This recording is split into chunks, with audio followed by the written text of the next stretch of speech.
sometimes you really do just need someone to help you recognize what you have done already to date. That is the evidence where you can state, prove, and self-assign it to you, and or you've already done that cycle. You just have completely deflected or discounted, minimized what your efforts in were. Our limiting beliefs have been built over time as a protective mechanism. Like, if you really understand what limiting beliefs are and where they come from a bunch of experiences where we've experienced pain. And so ultimately, our limiting beliefs are trying to protect us from pain. They're trying to protect us from getting hurt. Hey, everybody, it's Bianca. And it is Emilia. Welcome back. So I was telling Bianca, for all y'all evolvers, I was telling her how I was really excited for this episode because I obviously this was inspired from one of many coaching calls that I have. But why I'm super excited for this one is because I do believe the questions that I'm going to pull out of UB are going to help a lot of people. Uh, Uh-oh. when it comes to self-doubt, because there are so many people be in our community and Mm. so many people in the world that are going to listen to this episode and really do experience self-doubt and don't want to admit to it. They really don't want to admit to someone else that they're experiencing self-doubt. So for example, right, and I have a client who she long story short, she's in biotech. She's gone through an incredible career journey. She's absolutely crushing. And on the outside, you would pretty much view her, right, as someone who's super, super confident, right? And Mm. who, who has, a lot of what a lot of people would think that they want, right? Perfect world, perfect life, wonderful partner, all this happy jazz, right? Outside looks awesome. But when she really has the opportunity in front of her to really lean into this business that she's always wanted to create, right? The thing that has been really big for her creative project, right? And we can apply this to pretty much anything, not just starting a business, whatever it is, something that you want to go and do, something that you want to go and be. There's a part of her that came up and she had shared with me, like, I'm feeling a little bit of this imposter syndrome, right? I'm feeling like I don't have all the skills and the tools to be able to do this, right? To really take the leap. And it took months for her to really reveal to me what it is that she wants to do, because there was so much self-doubt that underneath it, she didn't really truly believe in her own capabilities, even though she's super, super skilled.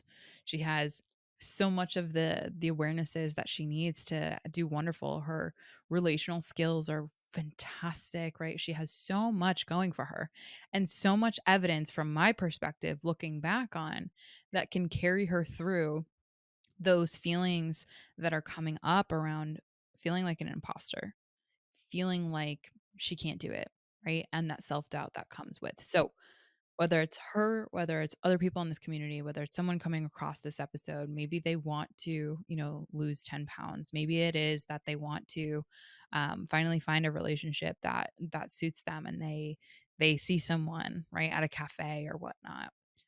Where does this self doubt start?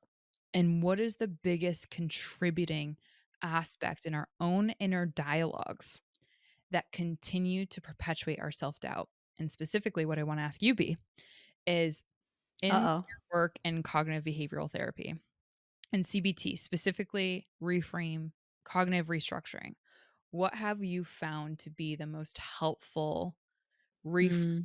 for clients who do have self doubt and do experience this on the reg?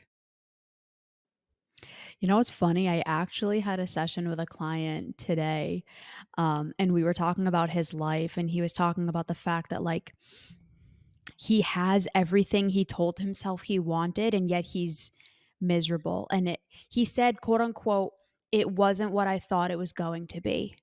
Yeah. And it's causing a lot of distress in him. And it was a much deeper dialogue that I'm not going to go into, obviously, for confidentiality. But Mhm. one of the things that I had told him was outcome and behavior change does not automatically mean identity change.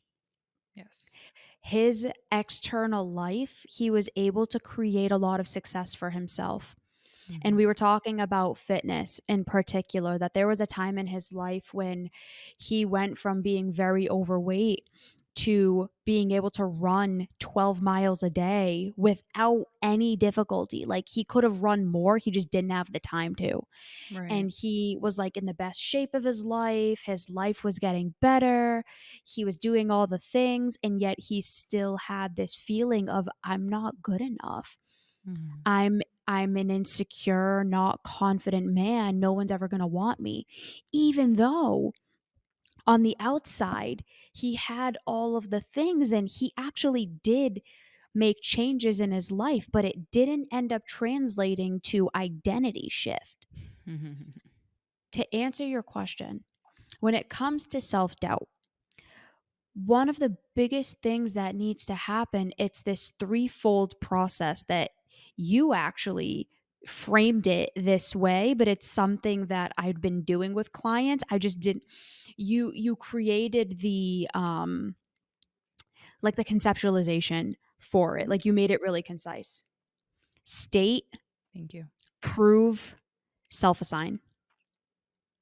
In order to really change self-doubt, in order to not only have behavior and outcome change, but also to have identity change, there needs to be all three of these steps. So, number one, state, I am going to do X.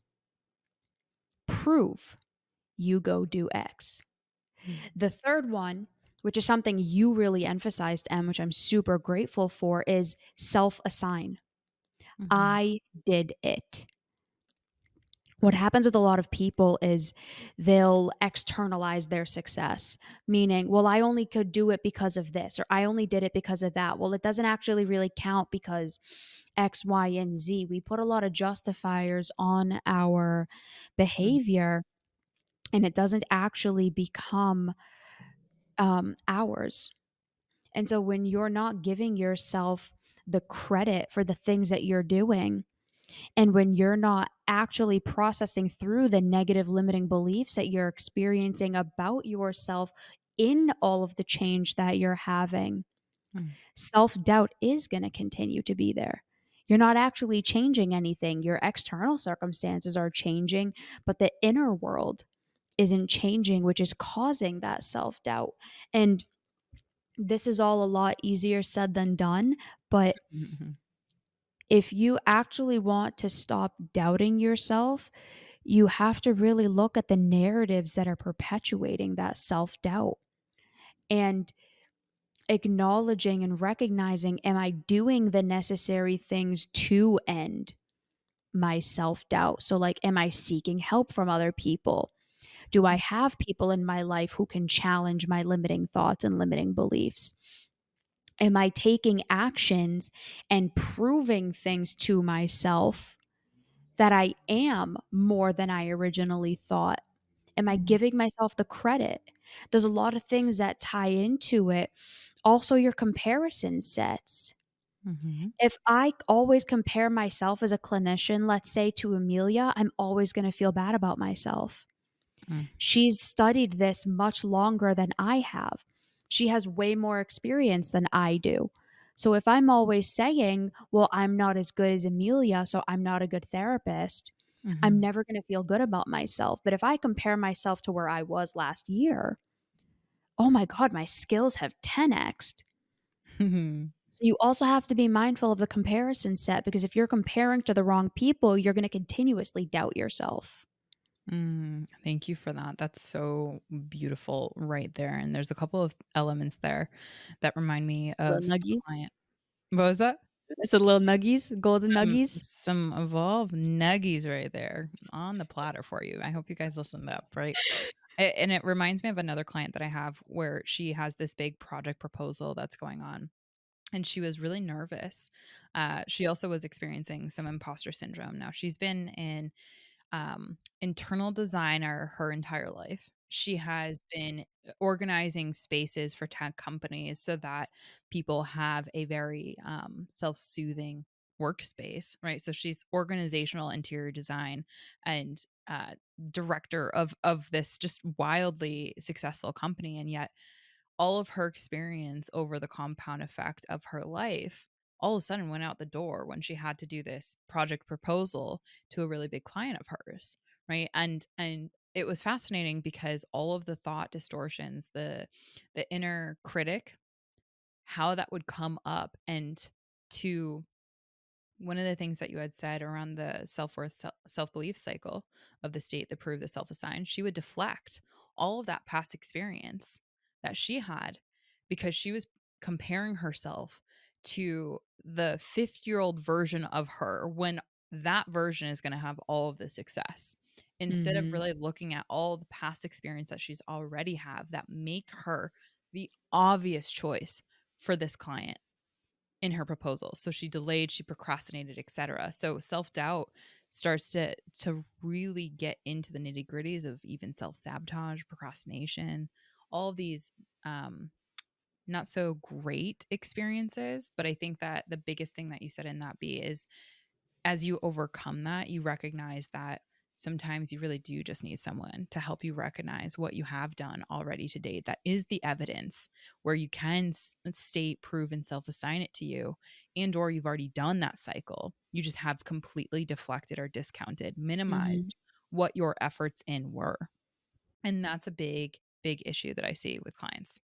You don't you discount the efforts in of your past, and that ends up feeding the inner critic that is within you, that is telling you all of these things that are so skewed and flawed about your own capabilities, your own abilities, your own levels of self-efficacy, right? So it just becomes this downward spiral. So if you were to give someone who is listening to this episode, right, from a CBT lens, Mm. a reframe, one constructive reframe, if they're experiencing self-doubt come in, and let's just say specifically it's from that inner critic. I know you and I did an out of the mud recently around the inner critic that was super, super impactful. What's a positive, not necessarily just positive, but constructive reframe to someone who is experiencing self-doubt, and they can hear in that inner dialogue their own self-discounting or their own inner critic? Hey everybody, I just want to take a minute to talk about my experience with the Evolve Venture Society. Um, they're a wonderful group of people who allow you to communicate in an open and honest way, and they're very supportive and full of positive energy. You can ask anyone for help, you can talk to anyone and ask for questions, and they're very supportive. And all they do is just help you to become the best version of yourself. And if anything, all I want to do is just learn more from this amazing group of people, and I think that they will help anybody who needs it, and that's the best thing that anybody can ask for. I would ask yourself the question, what evidence do I have to support the fact that I can do this? That question in and of itself is going to force you to look back at previous examples in your life where you have been successful. Mhm. And that will allow you to recognize and remember, oh, I've done things like this before. I can do it again. Mm, And get as many examples as you can think of. More often than not, we remember the few times that we failed mhm, or the times where we had deep emotions of failure, and that is what's really shaping our feelings of self-doubt. So when you can frame the question, when have I been successful before? mhm, How did I handle it? It gives you a blueprint to do it again. mm. So the blueprinting aspect. Now, let's say, for example, I'm someone who's listening to this podcast. I'm like, I'm going to take that and I'm going to apply that, right? Like, I'm actually going to tactically apply that to my day to day. Let's say we've looked back at our past and we do have that blueprint. What Mhm. happens if our inner critic or another part of us comes in that is just so loud and so, let's say it has this cognitive distortion of minimizing what that evidence was? What then? What do you do when self-doubt is so strong, or this, whether it be the inner critic or another part of you that comes in and says, "Yeah, I see all that past success," but like insert an excuse of self-doubt of why you should continue to believe not in your own abilities, but believe that you're going to fail, believe that you're going to screw it up, believe that that past experience isn't really conducive for you putting in that next step forward. What Mm. then? Identify the fear that that limiting belief is trying to protect you from. Our limiting beliefs usually you're smirking so much. I love it. Mhm. Our limiting beliefs are have been built over time as a protective mechanism. Like if you really understand what limiting beliefs are and where they come from a bunch of experiences where we've experienced pain. And Mhm. so ultimately, our limiting beliefs are trying to protect us from pain. They're trying to protect us from getting hurt.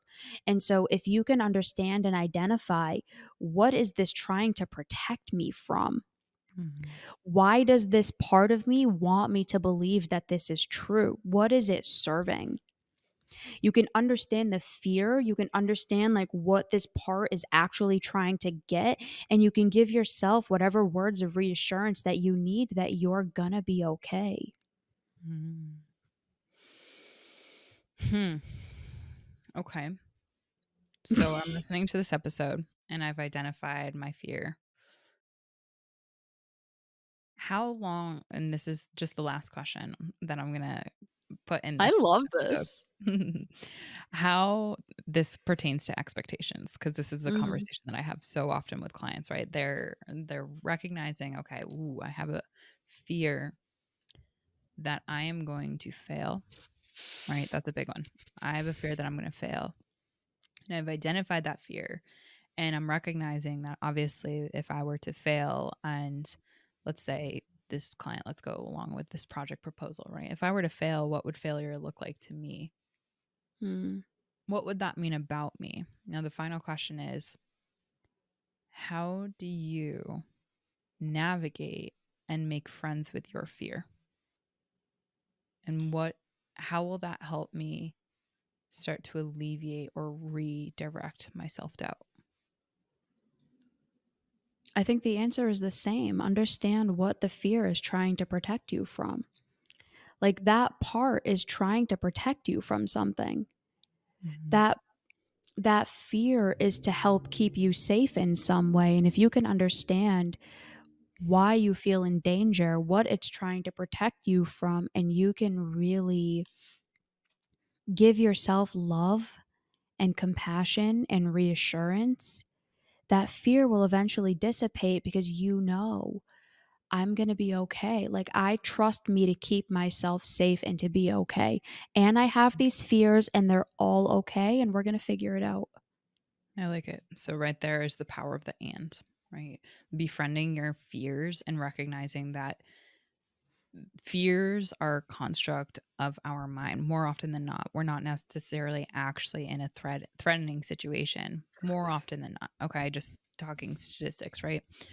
And the self-doubt that comes in, it's self-injected, right? So it's self-injected from these fearful or concerned parts of you, like you just said, that do Mhm. serve a protective purpose, because maybe they want to make sure that you don't fall on your face, right, in front of all these people, that you've built up this image or identity of yourself in their minds, right? And maybe this would be counterintuitive to that. But can you do the power of the and with this fear? And you're going to try to get more evidence that contradicts how doubtful you are of your own capabilities, right? The benefit of that is tremendous.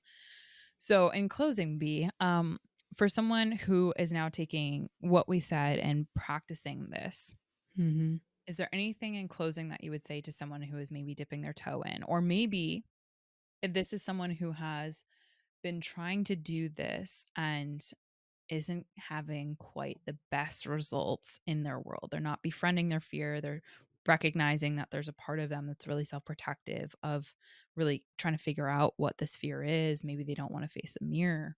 What then? What can someone do?